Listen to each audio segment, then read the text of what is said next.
My name is Sam. I work at a miscellaneous goods manufacturer. The company I work for isn't very large, it's what you generally call a small to medium-sized enterprise. Though it's about the size of a small factory, I applied to this company straight out of college. I had a compelling reason for wanting to join this company. I've loved miscellaneous goods since my school days, and I'd often found myself stopping by stores whenever I saw one. Most of my allowance and part-time job earnings would go towards buying these items. Sam, you bought another quirky item. What is it this time? This was being sold in a corner of the store, but it's amazing. As I kept doing this, my friends started showing interest in the items I bought. I'd often buy obscure products that weren't yet popular and tell my friends about their appeal. Some of the items I bought, which were still unknown at the time, later became hits on social media and earned me the nickname Gadget Guru. I took pride in that nickname because it showed my love for these goods. Among all these products, my favorite ones were made by the manufacturer I now work for. The company's size may not be large, but its hit products are sold in over 1,000 stores nationwide, including major chain stores. They were apparently products that our president, Mr. Smith, came up with. They probably aligned with the trends of the times. The products sold out quickly as a result. I joined the company initially as a product planner, but no ideas other than Mr. Smith's ever get approved. There are plenty of great ideas proposed by other employees, but none of them get approved. Because no one has surpassed Mr. Smith's track record, even if it's unreasonable, no one dares to oppose him. Mr. Smith, what do you think of this product design? Sam, did I assign you to design? You know Emily handles that. If you have time, get back to your tasks. I'm sorry. I understand. I graduated from a specialized design school and love coming up with product ideas and designs. But no matter how much I appeal to Mr. Smith, I never get the chance. There's a veteran woman named Emily in the company who handles all the designs as per Mr. Smith's instructions. Emily is a gentle older woman with great skills. She's excellent at bringing Mr. Smith's ideas to life. I often talk with Emily during breaks, and we enjoy brainstorming design ideas together. I wish we could work together, Sam, but Mr. Smith is a bit stubborn. It's a shame you're doing picking work just because you're a guy. Even though you love to design. Yeah, but I'll keep trying so that one day we can work together. That's the spirit. I'm rooting for you. As Emily said, I'm not allowed to do any planning or design work. Instead, I focus on shipping, picking tasks, and sales support. Even though I joined as a planner and salesperson, I can't give up hope that someday I'll get a chance. Every night, I go home and work on product designs, carrying them around in my work bag. However, none of my submissions have ever been accepted, nor even looked at. Amidst these repetitive days, my friends from design school invited me to a gathering, and we met up for drinks on a weekend.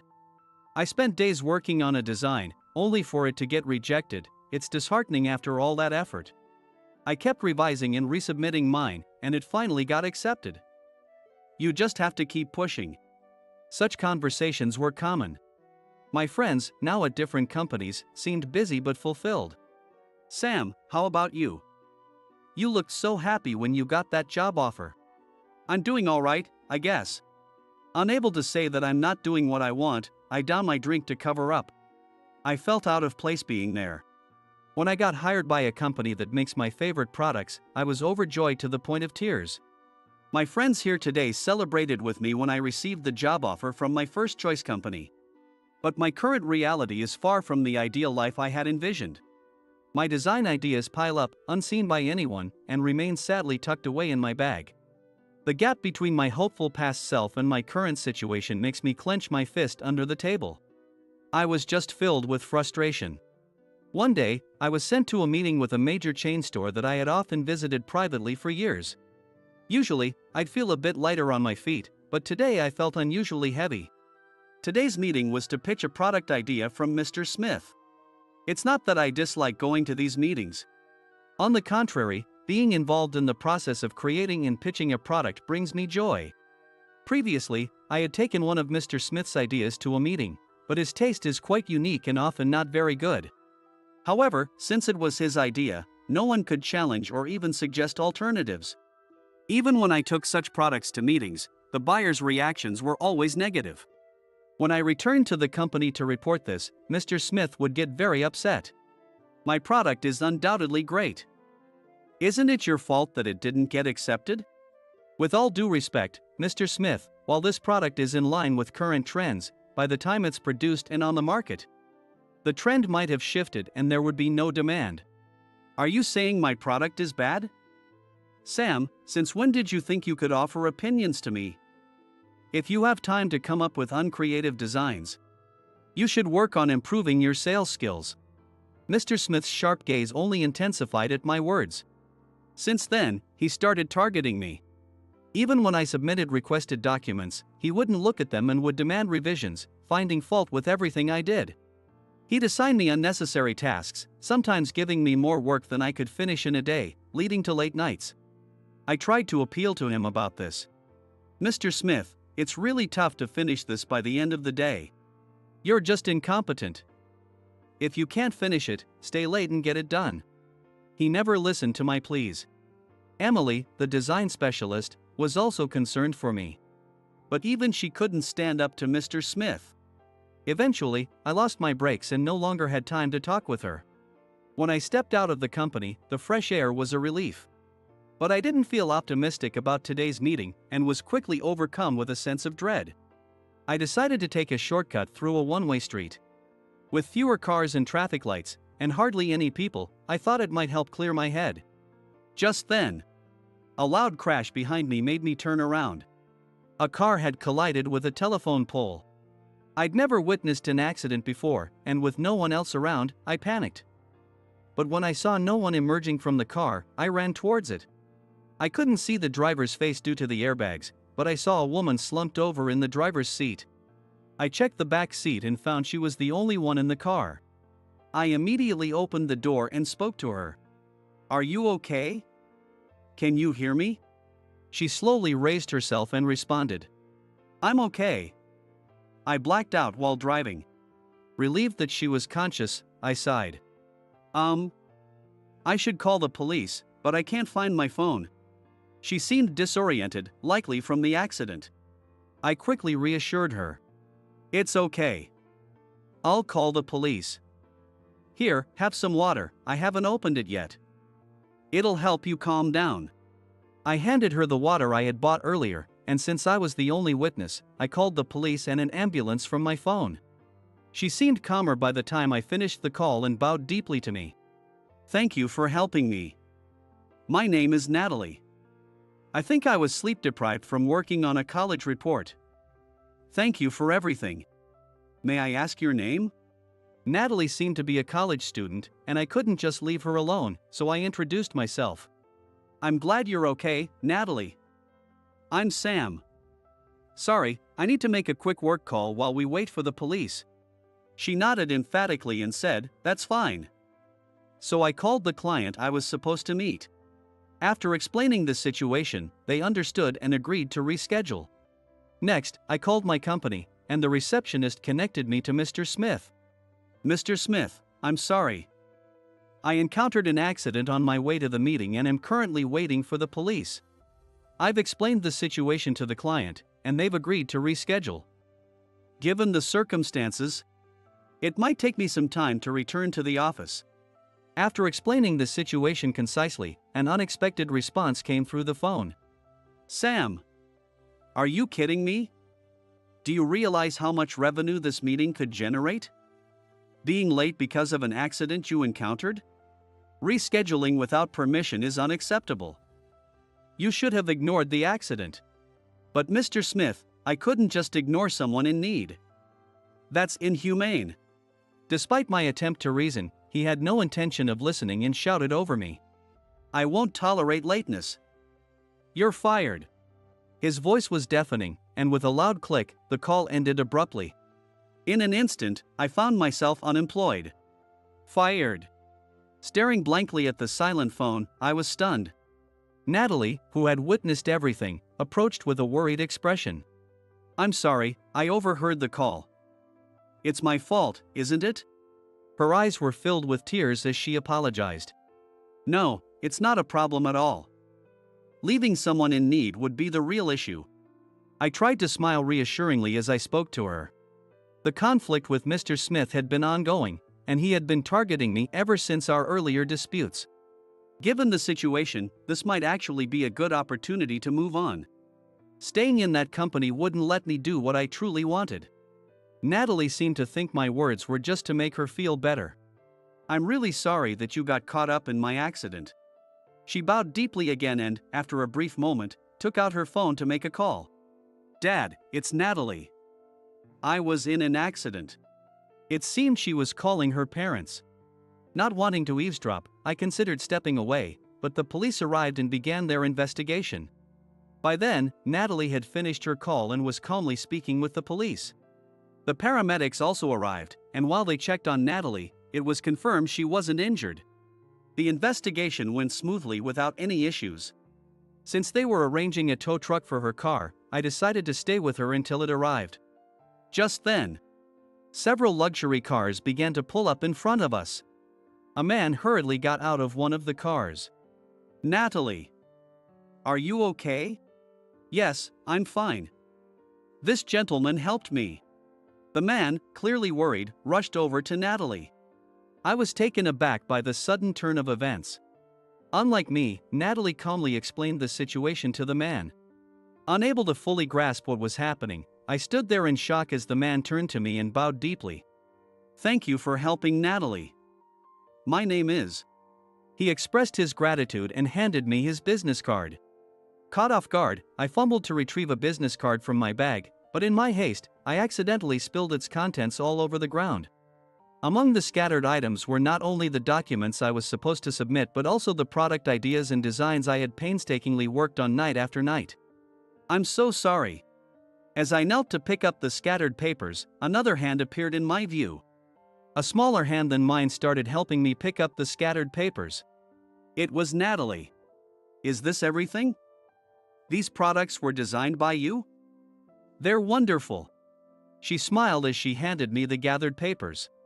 With a sweet smile, she said my ideas were wonderful. The fact that she appreciated my work filled me with joy, and I couldn't help but grip the stack of papers a bit tighter. These are designs that have never been approved, let alone seen by anyone at my company. They're practically just a hobby at this point. Thank you for your kind words. It means a lot to me. I see. Natalie looked sad as I explained. Even though I tried to smile, perhaps my face showed how pathetic I felt. The products I had thought about daily might never see the light of day now that I had been fired. The thought made my chest ache. As I packed up my papers, Natalie and the man were discussing something. When I looked up, Natalie walked over to me. Sam, if you don't mind, I'd like to thank you. Do you have some time after this? I had been fired by Mr. Smith. I had no work left to do. I had plenty of time. Even though I had many problems to deal with. I didn't need any thanks, but I felt it would be rude to refuse Natalie, who was looking at me so earnestly. I don't need any thanks, but I have plenty of time, so sure. Her face lit up at my response, and I found myself smiling too. So, I decided to follow her. The place Natalie brought me to was, surprisingly, the company where I work. Or rather, my former workplace since I'd been fired.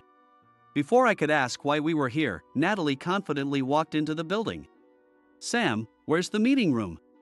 Still unable to ask her anything, I guided her to the meeting room. The employees stared at us, wondering what was going on. When we reached the meeting room, she knocked briefly and entered before a response came.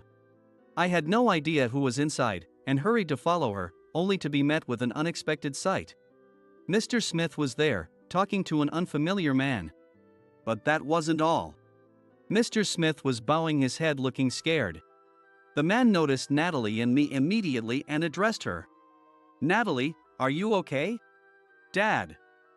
I had the paramedics check me out and I'm fine. Thanks to Sam here. It turns out the man was Natalie's father. But I felt like I had seen him somewhere before. Where had I seen him before? As I pondered this, Natalie's father bowed his head to me. Sam, right? Thank you for helping my daughter. I'm so grateful for your kindness.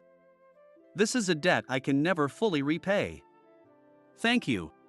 I just did what anyone would do. I'm glad your daughter is safe. The man gave me a kind smile. Not everyone would think it was their duty. You're a kind person, Sam. I can assure you of that. Natalie nodded vigorously beside him. His words, spoken with such conviction, made my face flush with warmth. To hide my embarrassment, I took out my business card. Let me formally introduce myself. I'm Sam. I used to handle product planning and sales for miscellaneous goods at this company. I started to introduce myself, but I suddenly found myself at a loss for words. Having been fired, I no longer had the right to use the business card with this company's name on it. I considered lowering my hand holding the card, wondering if it would be disrespectful, and as I hesitated, I remained frozen in a bow. A hand on my shoulder snapped me out of my daze, and I looked up. You don't need to be so formal. I'm David Williams, Natalie's father and the president of the company you were supposed to visit today. Nice to meet you. His words brought back my memory. Yes, he was the president of the large household goods chain I was supposed to visit today.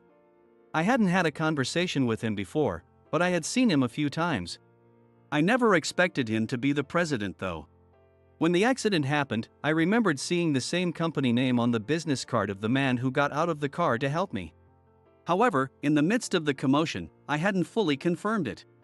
I couldn't believe the president of the store I frequented was standing before me, and I stiffened. Dad, when I had an accident, Sam was the one who helped me immediately. It was a quiet street, so there were no other witnesses. But he called the police and ambulance for me while I was panicking.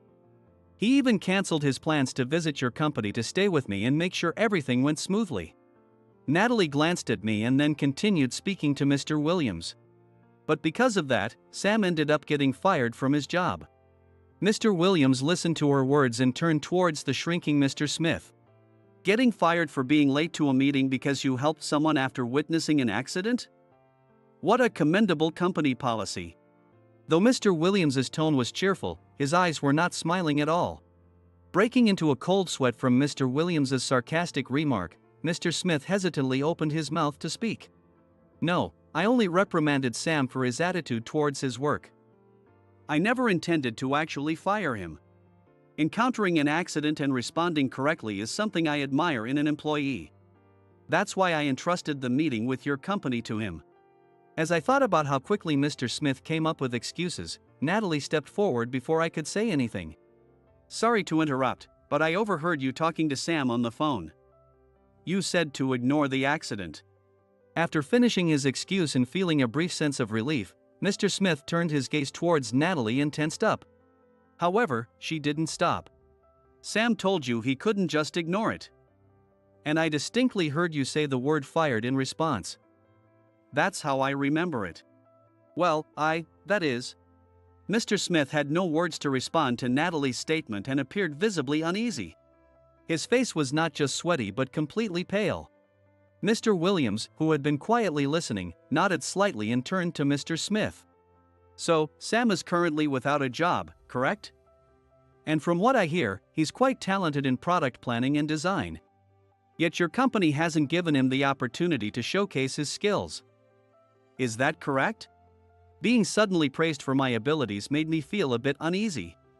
Mr. Smith, who was just as uneasy for a different reason, forced a smile.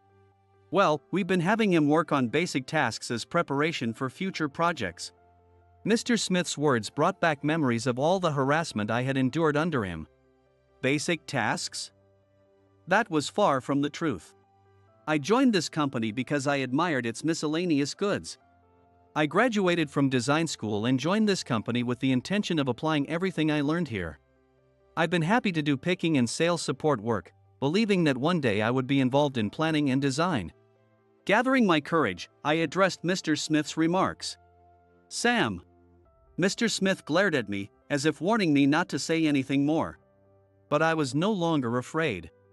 As the president of a company that had fired me, Mr. Smith was no longer someone I had to answer to. But you haven't even listened to my proposals or those of other employees. You reject our plans without even reviewing them. And every document I've submitted has been returned with corrections. For 4 years, I've been doing basic tasks. Not getting a single opportunity to work on planning or design. Is that all considered preparation? I poured out all my frustrations in one breath. I was no longer afraid of Mr. Smith. Mr. Williams, who had been watching the situation, smiled at me. Sam, I'd like to see the designs Natalie mentioned. Would that be all right? Yes, of course. In a hurry, I pulled out a stack of papers from my bag and handed them to him. Mr. Williams skimmed through them, nodding as he went. Just as Natalie said, you have a lot of talent. So, Sam, with no obstacles in your way, would you consider joining us as a product planning and design specialist? We not only source products from manufacturers but also develop our own original items. We welcome talented individuals like you. Mr. Williams extended his hand to me as he spoke. Mr. Smith, the president of my former company, seemed like he wanted to say something, but I cut him off by shaking Mr. Williams's hand. Yes.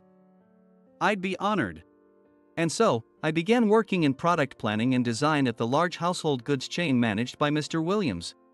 As I started the job, I realized that product design was more challenging and required more knowledge than I had anticipated. Understanding the differences in materials and their costs and properties was crucial. Even the same product could have different limitations depending on the manufacturing process. Without this knowledge, it was impossible to design safe and user-friendly products. A design that looked good on screen might turn out to be flawed when the sample was produced. For instance, plastics like polyethylene and acrylic resin have different strengths, transparency, and costs. You need to consider these factors in your design.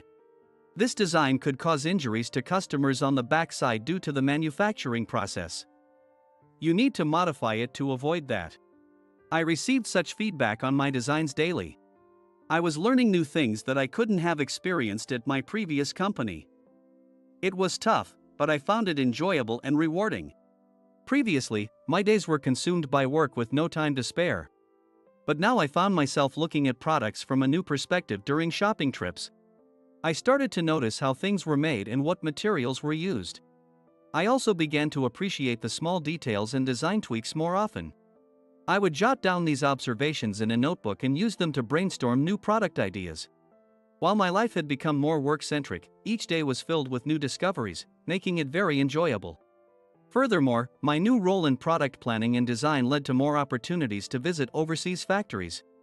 There are many things you don't notice when working solely in the US, such as the cultural and mindset differences, as well as numerous business opportunities. I even had the chance to be present when my previous company came to propose products. Mr. Smith, the president of my former company, came personally to make the proposal. We would appreciate Sam's feedback on our proposed products from a design perspective. It was an awkward moment as the person who once looked down on me was now facing me in a reversed role. Since I joined this company, the annual average sales of the products I designed have already exceeded the annual revenue of my previous company. So Mr. Smith might think he lost out on a big opportunity. He looked a bit regretful. Of course, I judged the proposal fairly, without letting personal feelings interfere. Actually, Emily informed me that since my incident, Mr. Smith has become more subdued and is now more willing to listen to others' opinions. Mr. Smith used to listen carefully to his employees' opinions when developing products that built his track record. His overconfidence led to the situation, but he might bring better products in the future, created collaboratively with his team. Not as a product created solely by Mr. Smith, but as one made collaboratively by the whole company.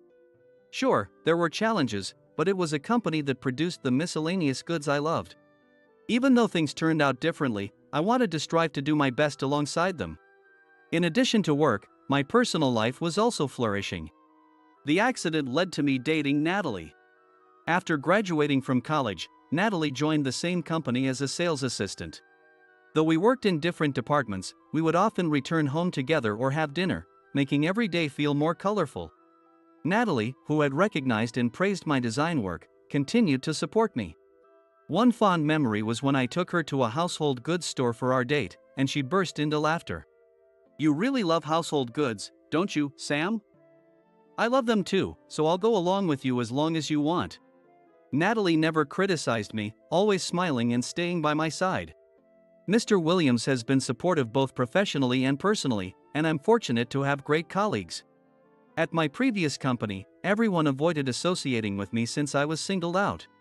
Now, if I run into any problems, my colleagues immediately offer help, and they give me valuable advice to get my ideas approved. Though we are all competitors, we are also teammates, and they celebrated with me when my first project was accepted. The change in my work environment has also made it enjoyable to attend gatherings with my old classmates, which used to feel uncomfortable. When they said, "Your atmosphere has changed," I ended up sharing my journey with them. "Sam, you changed jobs? You look much happier now. Sorry for the way we acted before. If anything comes up, make sure to talk to us." My friends listened earnestly to my story, appreciating my experiences and offering their support. They were angry about what happened at my previous company, and they were surprised but happy for me when I told them about my new job. I learned a lot from conversations I previously couldn't even participate in. We learned from and encouraged each other. I realized I should have talked to them sooner. They are important friends and professional rivals to me after all. They had been watching over me even when they were busy. Thanks to the support of those around me, I am now leading a fulfilling life. I've worked hard over the years. There were times I thought no one would ever appreciate my efforts. But there are always people who notice. I want to always remember this sense of gratitude. When you make positive changes in yourself, your environment and the people around you change as well. While striving for improvement every day, I am now enjoying my life to the fullest.